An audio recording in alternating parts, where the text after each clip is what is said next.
मुख्यमंत्र्यांचे माजी सल्लागार आणि MSRDCचे माजी प्रमुख राधेश्याम मोपलवार राजकारणात प्रवेश करणार असल्याची चर्चा आहे।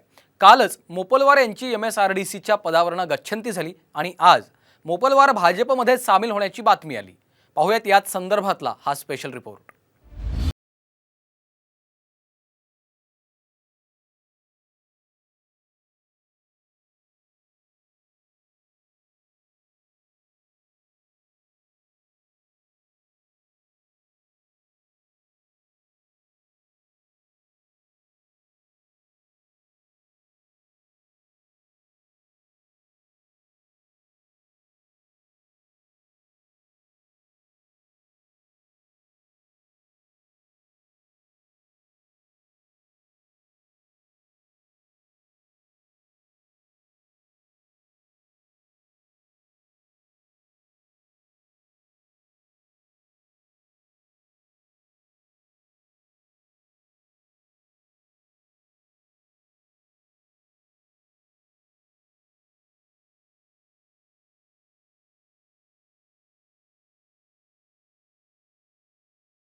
जर असेल तर प्रशासकीय अधिकाऱ्यांना एक्सटेन्शन देण्याची पद्धत आहे, आम्ही दिले होते।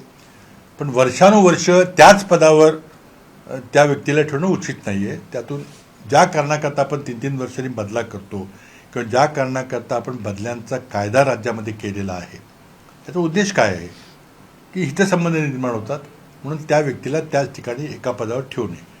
आता तुम्ही ज्या व्यक्तीचा उल्लेख केला ते मला वाटतं कित्येक वर्ष त्या पदावर आहेत, मग त्यामध्ये कोणाचे हितसंबंध गुंतलेले आहेत, काय आहेत, आता ही नवीन सरकार येईल तेव्हा ते चौकशी करेल। मोपलवार साहेबांच्या काळामध्ये समृद्धी महामार्गाचं मोठं काम, ज्याला एक आयकॉनिक प्रोजेक्ट म्हणता येईल, असं काम पूर्ण झालेलं आहे।